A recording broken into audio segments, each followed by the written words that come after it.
migration begins at sunset.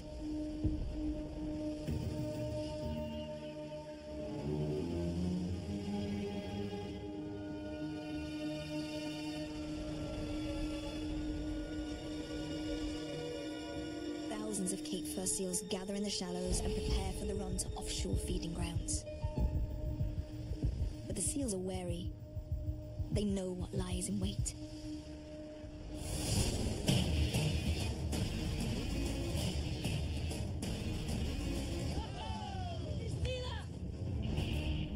Even under the cover of night, there is no safe passage here. The great white rules these waters and knows how to hunt both day and night.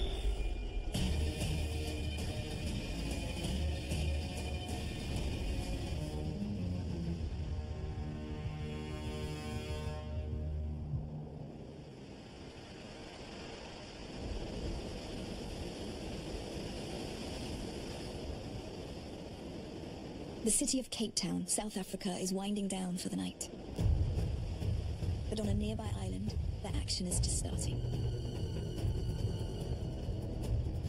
Thousands of fur seals have waited until this precise moment to head out in search of food.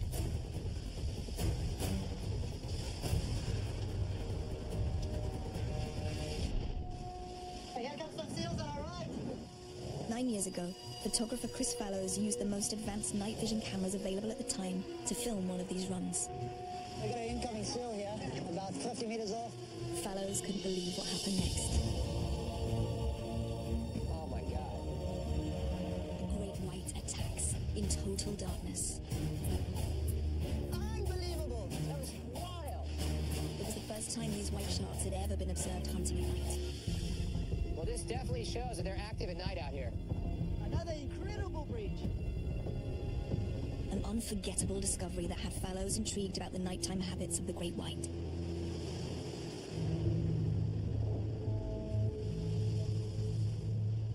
Over the next decade, Fallows returned to Seal Island again and again, hoping to learn more about how these animals hunt in the dark, and how some seals manage to evade them. When the night falls at Seal Island, things become very heated. For the seals, it becomes a battle to get away from the island. And for the white sharks, it becomes a dark hunting ground where isolating a single prey item becomes that much more difficult. For all those years, Fallows could only glimpse at the action from the surface. Now, cutting-edge technology may finally let him peer into the hidden world below. All the other air jaws shows, we've looked at the great white shark's incredible hunting technique during the day.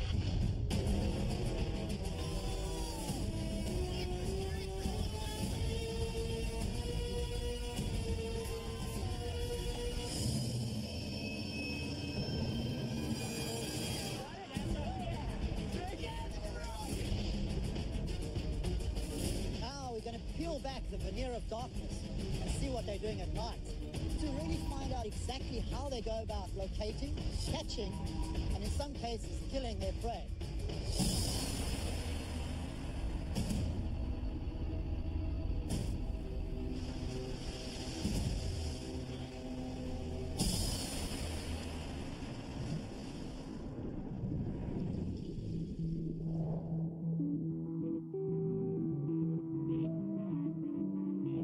Joining Fallows is shark scientist Dr. Neil Hammerschlag from the University of Miami.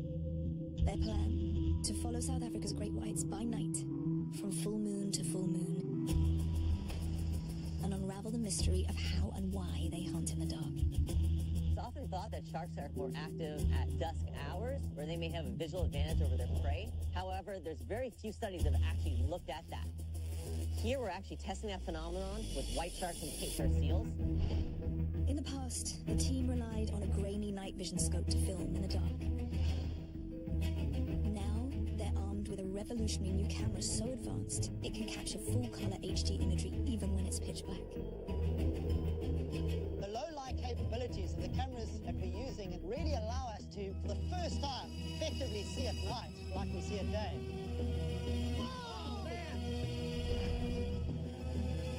But what these cameras really allow us to do is to be completely non-invasive, an invisible spectator into the nightlife of the great white shark. A full moon rises above Seal Island. The perfect night to film hunting sharks. This newly made seal decoy will help the team test the new low-light cameras. The plan is to tow the decoy behind the boat, just as they've done in the daytime, to try and induce the shark to attack. Cameraman Jeff Kerr trains his lens on the decoy, 30 feet behind the boat. Wow, Chris, it's pitch black out right now, but when you look through the viewfinder of this camera, it looks like it's the middle of the day. Well, I haven't seen a shark breach at night for 9 years, so it'll be really interesting to see if they're jumping under the full moon and what it looks like with this incredible new camera technology.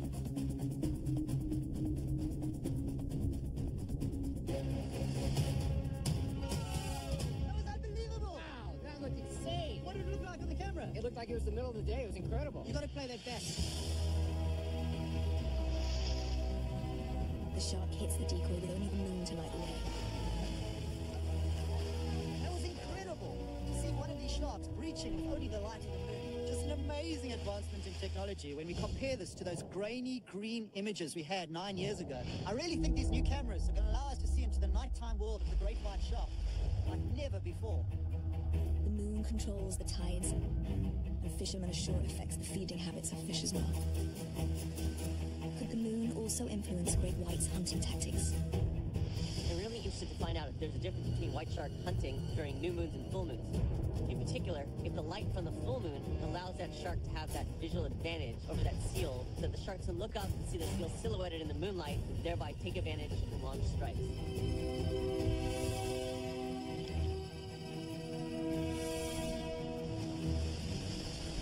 The advantages of a full moon for a great white shark are clearly that they're able to more readily pick up their prey on the surface. We know by looking at the white shark's eyes that they're particularly capable of picking up animals with high contrast. So a seal silhouetted against the surface is an ideal target for them. And obviously with a full moon, that silhouette is made that much clearer. But there's more going on here than just swapping moonlight for sunlight. Behind the retina in a great white's eye is a layer of tissue called the tapetum lucidum, which reflects light and gives the animal powerful night vision.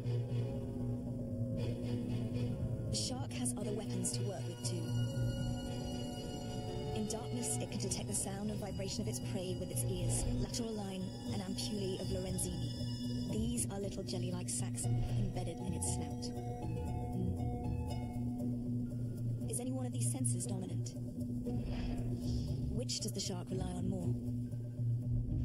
I think great white sharks here at Seal Island are using sight as a primary sensor to detect seals and launch attacks at the surface.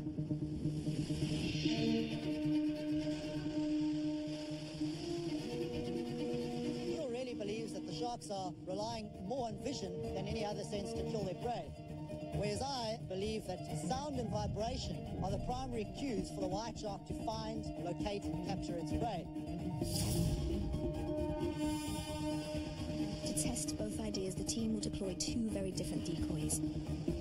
Chris's sound and vibration decoy is jet black, virtually invisible in the water at night. And Neil's vision decoy is a well-lit target, rigged with glow sticks. It's a very silent decoy, hopefully going to move very quietly through the water for you to try and prove that vision's the primary sense that the white sharks are using to locate, ultimately catch their prey. See how I'm helping you with your experiment. I haven't seen you helping me with mine. Don't you see the red cross on top that says it all? I see a red cross because mine needs help. The team moves to the island in the dead of night to begin the experiment. You're going to put yours out on the starboard side, and I'm going to go on the port side, and we're going to set them to the same length. Sounds good. Go for it. All right, man. Make a lot of sound and vibration. Which one will the shark choose?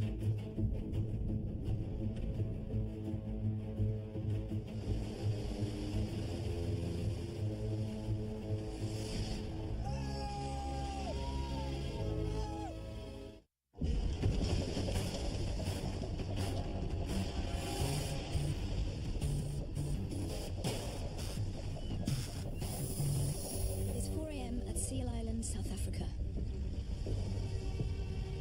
Photographer Chris Fallows and shark scientist Neil Hammerschlag are on a mission to find out how great whites hunt by night and determine which of their senses is dominant in the darkness. To that end, they're towing two very different seal decoys behind their research boat, hoping for a great white to attack. One is a visual target lit with glow sticks.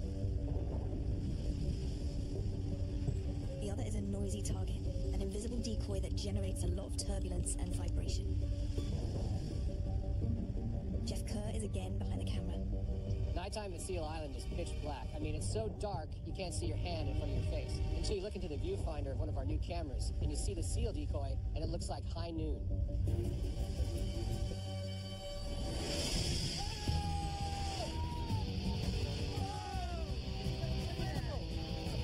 Here's the dark one. I was focused on the sound and vibration decoy, you know, the one without the glow sticks. Unbelievable shot. Well, that was incredible. Tonight, the sound and vibration decoy wins. It might not win every night with every shark, but it clearly shows that these sharks can hunt when outside.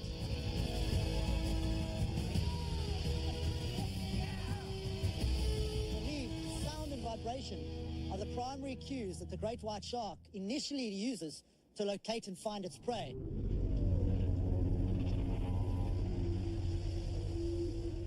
As the sun comes up, night rules no longer apply. Back to business as usual. And swim for your life.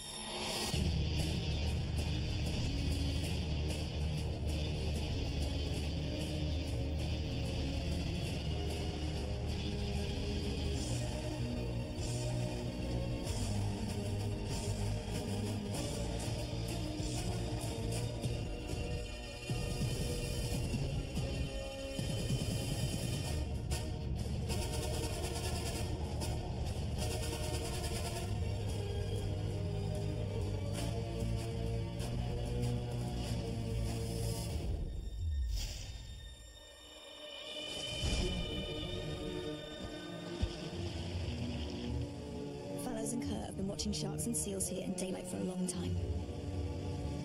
20 years ago, when we first started working at Seal Island, we started collecting data. And over the course of the 20 years, we've recorded more than 10,000 predatory events. And we've seen that the success rate of the sharks is only about 15% when they attack groups. However, when a seal returns back on its own, the success rate of the sharks goes up 75%. Sharks get their share of seals, but they have to work for it. Certainly when they're leaving the island and when they're returning to the island, they do their very best to make it as difficult for the white shark to find and locate them as possible.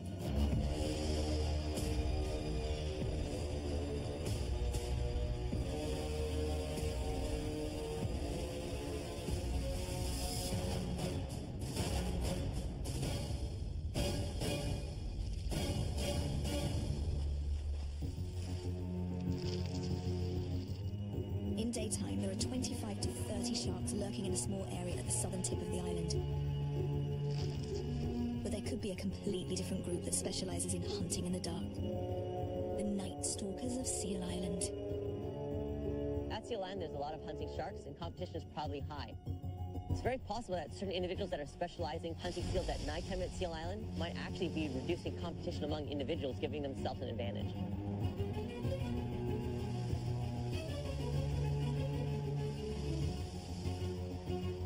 The first night out, there was a full moon.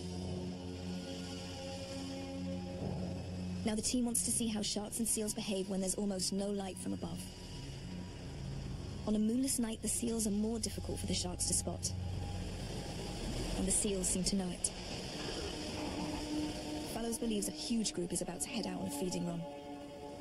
So I've dived around Seal Island many times by day. I've seen how the seals have behaved, how they've reacted. What I'm really interested to do is to dive here at night. I think looking at how the seals are behaving will tell us a lot about what the predator is doing, and if there's a higher or lower risk at night, and if that differs potentially during a full moon or new moon. I think by all indications from what we've seen, the seals are leaving en masse at night. To confirm his theory, Fallows will free dive into one of the island's most dangerous kill zones, known as the launch pad. It's the staging area where the seals gather before heading offshore. The perfect place for a stealthy shark to pick off any loners who've let down their guard.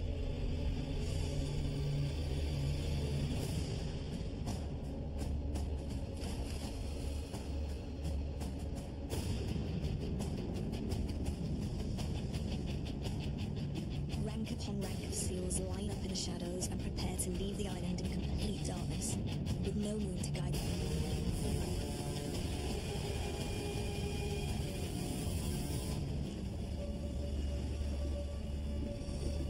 sharks, probably the more experienced ones, they know that large numbers of seals are leaving by night. And for them, probably the increased number of seals gives them a greater opportunity to find, track down, and perhaps kill their prey. But in some cases, perhaps certain white sharks, through trial and error, through experience and failure, have learned those subtle techniques that enable them to become more successful nocturnal hunters. Diving here at night is dangerous for humans too. To a shark on night patrol, Chris looks and moves just like a stray seal. Predation! Guys, we have a predation right here. Great white sharks, night stalkers, lie in wait as seals prepare to leave the island on an offshore feeding run.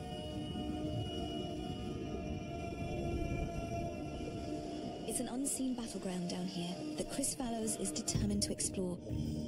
But this is a dangerous vantage point. The seals are skittish. They know a shark is near. Barking is a signal to watch out.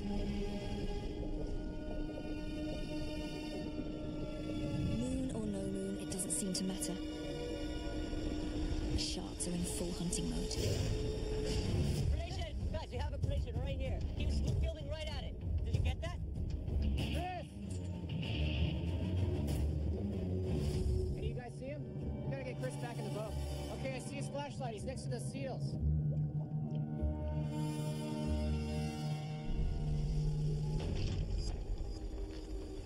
Two kills very close by, in just a few minutes. There's fresh blood in the water, so Fallows needs to get back into the boat.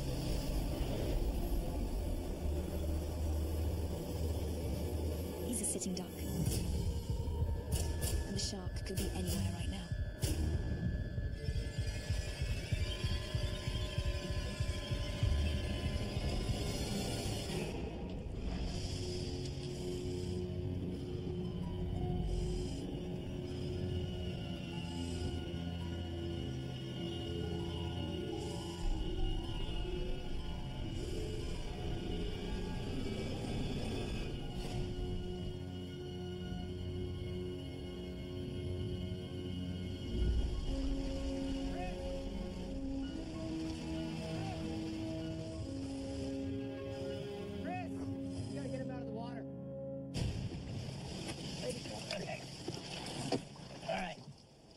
You all right? You okay?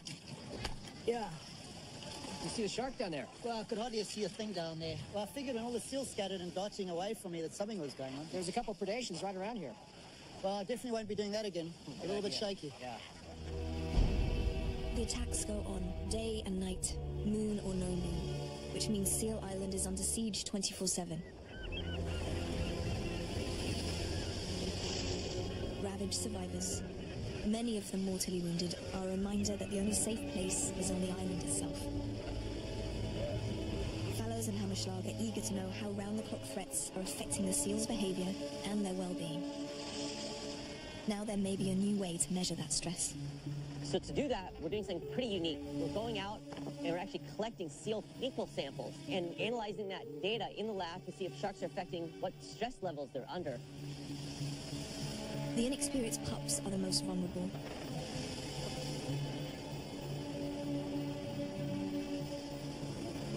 But even the older, wiser cows and bulls fall victim to the great white. There's nowhere else on Earth where seals face a greater risk of shark attack than on this tiny, isolated rock on the southern tip of South Africa.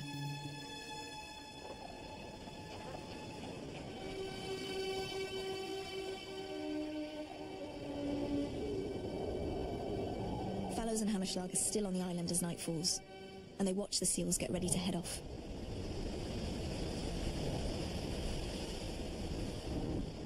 Let's just watch out for this this young boy over here. Yeah. He's not that comfortable. Let's move No, this way. let's get out of his way. Easy, big guy. Yeah, it's okay. Neil's study is particularly interesting in that he's going to take the seal species and really look at them by analyzing what are known as stable isotopes. And what this will show us is the stress levels that the Seal Island colony are under, and these pressures are being placed on them primarily by the great white shark. When the analysis comes back from the lab, the result is not surprising. We found the Seal Island scat contains quite a bit more stress hormone. The results are still preliminary, but I think this discovery suggests the Seal Island seals, besieged by great white sharks 24/7, are amongst the most stressed out seals in the world. There's no fast food deliveries for them. If you want to go out and get food by day or by night, same threats, same problems. Tough life, same hardships. I really admire seals. I always think of the great white as the apex predator, but these guys are super predators in their own right, and right near the top of the food chain. That's really what makes the battle between the great white and the seal just that intriguing, because it's not like a lion taking down an antelope. This is a super predator taking on a very formidable predator as well. Without a doubt.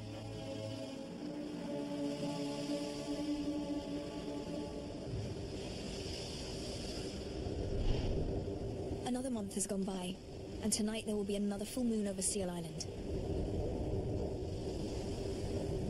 Just offshore, the white sharks are gearing up to hunt. Neil Hammerschlag has been focused on the seals so far. Now he wants to delve into the shark's world. Neil, stand by. That's a nice shark. Guys, great white shark. Woo! Right. There he is, right here. Okay, guys, look alive. To do that, he has to clamp acoustic pingers to the dorsal fins of several sharks. It's a tricky business. Do you know which way he's coming in? The tags stay in place up to 10 days before falling off. But they should give Neil and Chris an idea where the Night Stalkers hunt. Oh, it's on. It's not very tight, but it's on. Well done, man, well done. This right here, this gray piece, it's an acoustic pinger tag. What it's doing is sending off an ultrasonic signal. We're going to stick a hydrophone in the water that's going to listen for the sound of that pinging going away from the tag that's on the animal. That's going to allow us to track that shark in real time and see what it's doing here at Seal Island at night and how that changes on a full moon. The second shark comes to within range of the tagging pole. Okay, coming in now. Just be careful there. Yeah, baby! The first shark manages to lose its pinger, but the second shark's is perfectly placed. It circles, then dives, and the track begins. The hydrophone can tell which way the shark is going. This unit is actually getting right now a GPS fixing, so it's trying to figure out exactly where we are, because this unit itself will actually map out where we are, and essentially we're following the shark, so we'll know where the shark is based on the GPS that this tool is logging.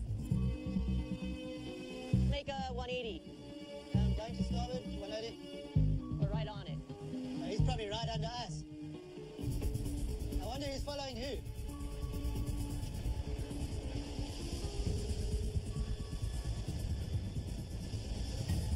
Night falls, and the track continues off Seal Island. Suddenly, the tagged shark dives even deeper. You're right on top of him. We're right on him. He's here, right here. The big shark has led the team directly into its night hunting grounds.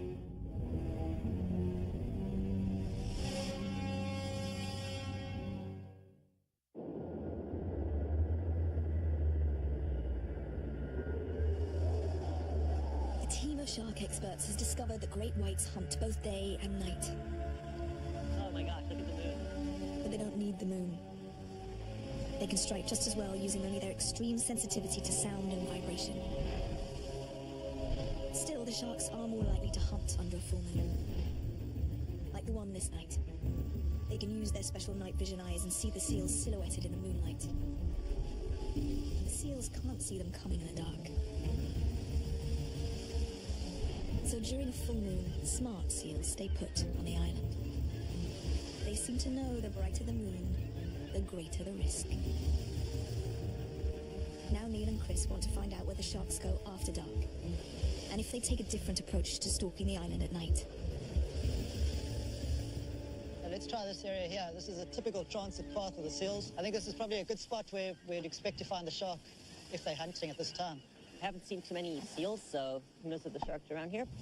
I think it's really interesting the fact that we're not seeing seals under the full moon. Nature always does something for a very good reason. If there are no seals here tonight, the reason for that might be an anti-predatory response.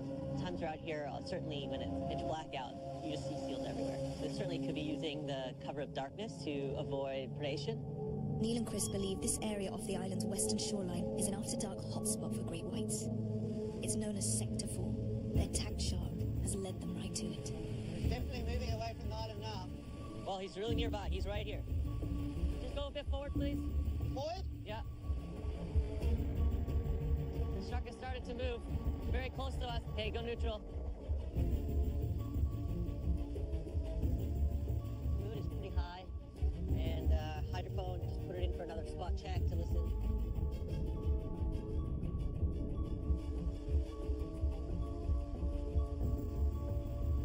He's here, right here. You're right on top of him. We're right on him. Shark is right here, guys, right by the boat.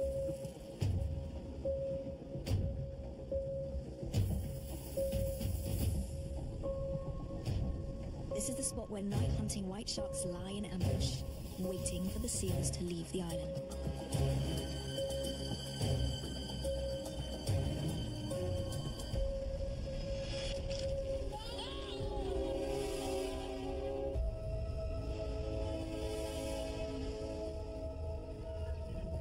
Sector 4 lies about 300 yards off the southern tip of the island.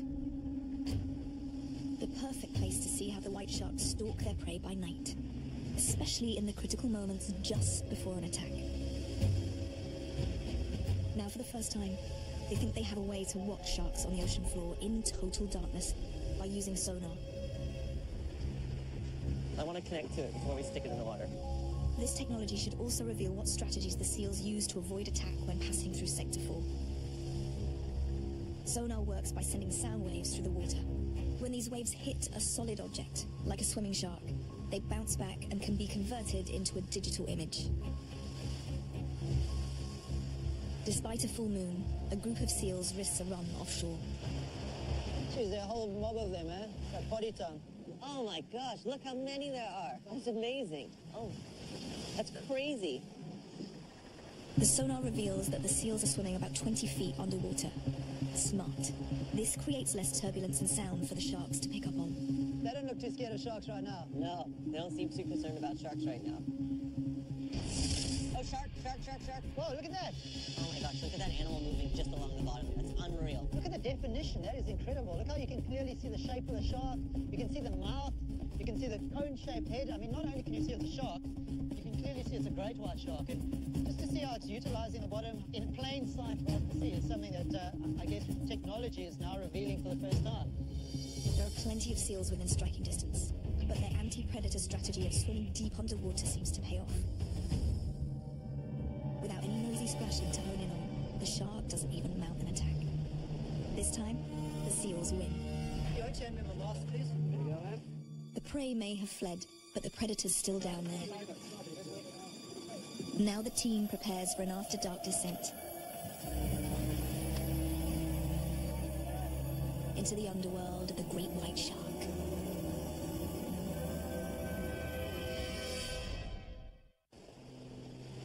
On the last night of their expedition, the team is anchored in Sector 4 off Seal Island and use sonar to watch a group of seals swim offshore. They don't look too scared of sharks right now. No. They passed through this hunting ground undetected by great white sharks. And now, Chris Fallows wants to dive into this notorious kill zone to see if he can identify any of the sharks that may have developed a preference for night hunting. I've seen many of these sharks during the day and can recognize them by various scars and markings. What's going to be very interesting to see is if we see the same sharks at night or if a completely new batch arrives once it gets dark. You guys ready?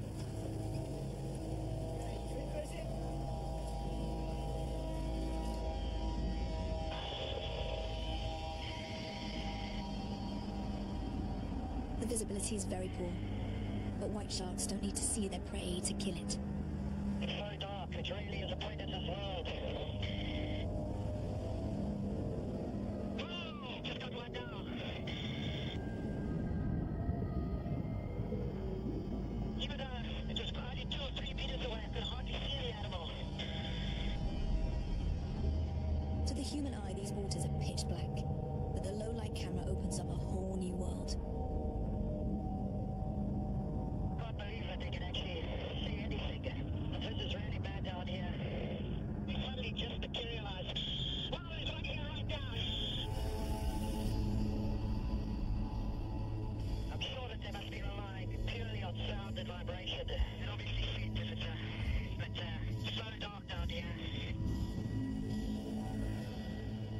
On the surface, cameraman Jeff Kerr is watching a video feed from below. Okay, we have a shark on your left, heading right for the bait. Little male coming in fast. Okay, copy that, Jeff. I've got him, I've got him. He's coming in. Oh, I just made the most beautiful pass right in front of me. It's really amazing to see them in this water because these snow fields are biological better. Make it just that much more confusing. We have 2 sharks now. 2 sharks around the boat.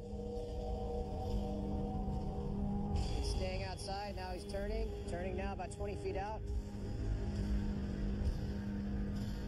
Shark's coming from your right, coming in hot.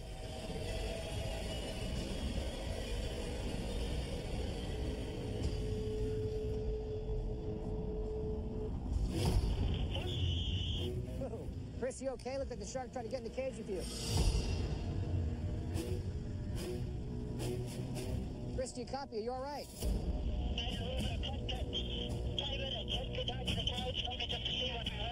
Big female coming in from your right-hand side.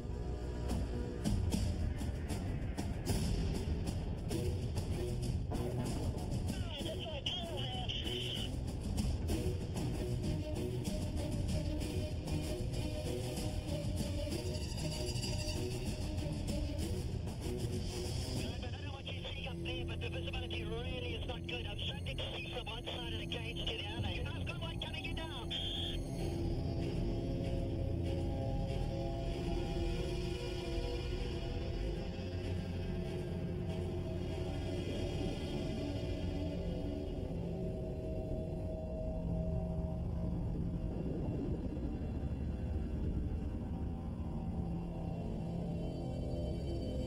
Okay, we have a shark on the right. Shark on the right. Heading back for the bait. I just had one.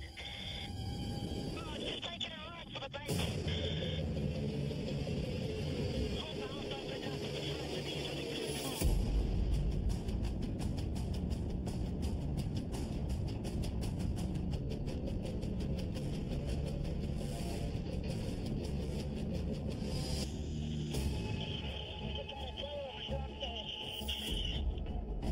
Okay, probably time to come up. I'll see you on deck.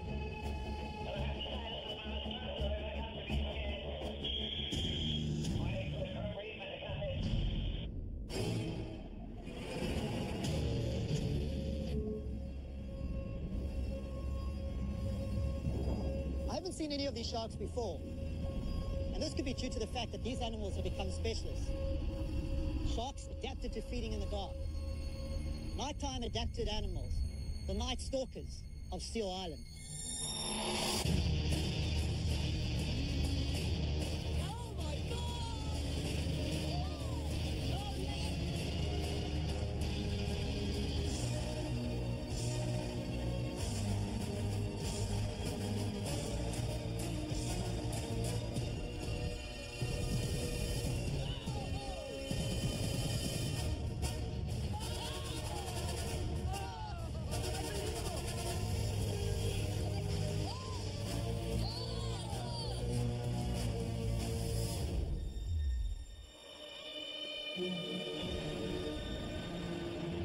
In nature, those that learn, adapt and evolve live on to see another day.